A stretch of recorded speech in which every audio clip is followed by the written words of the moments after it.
मानस क्या है? नदी भी कहा, तालाब भी कहा, सरोवर भी कहा, नगर ग्राम आदि कहा, सारी उपमाएं दी। उस क्रम में ये वर्णन आया, नगर सुमन वाटिका बागवन।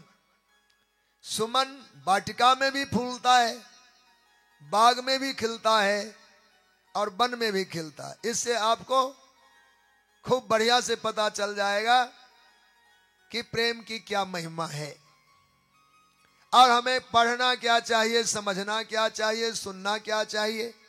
तीनों बातों का एक साथ भाव प्राप्त हो जाएगा। मानस में लिखा है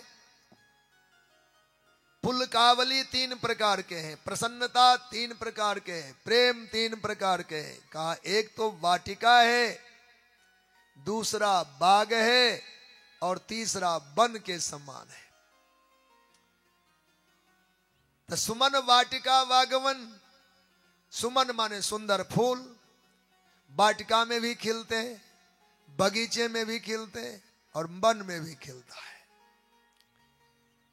अब ये बताओ, रोज भगवान नारायण को चढ़ाने के लिए जंगल से फूल तोड़ के लाना पड़े तो कैसा होगा? ऐसा नहीं कि जंगल में फूल नहीं होंगे, होंगे, पर दूसरे दिन से बेचारा सोचेगा रोली चावल से काम चलाओ, कौन जंगल जाए, कौन ढूंढ ढूंढ के लाए। ऐसा ही लगता है ना। जंगल में रोज जाए, कोस 2 कोस 4 कोस जंगल में ढूंढ ढूंढ के फूल लावे, ऐसा भगत कम ही होगा कि रोज जाएगा।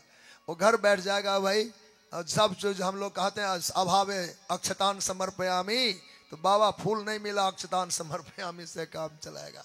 जंगल जाना मुश्किल पड़ेगा।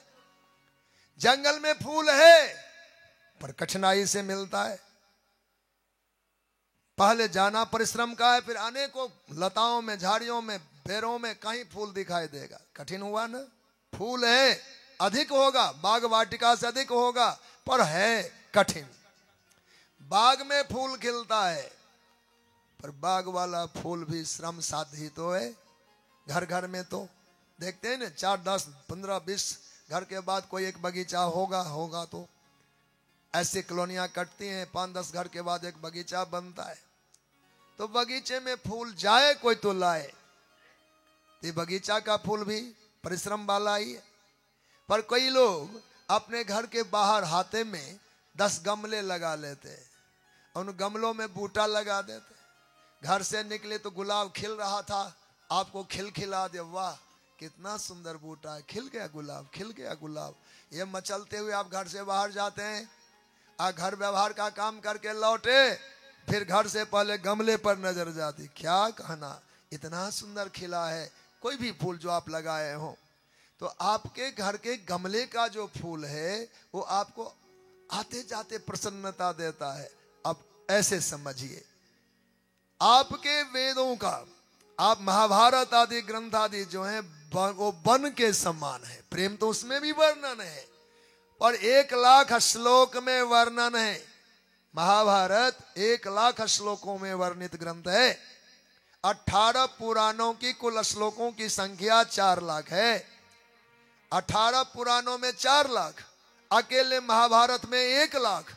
अब कोई जंगल में प्रवेश करे तो ढूंढ पावे फूल को, बहुत पढ़ेगा तो कहीं प्रेम की नजर मिल पाएगी कि यहां प्रेम है। कठिन हो गया ना।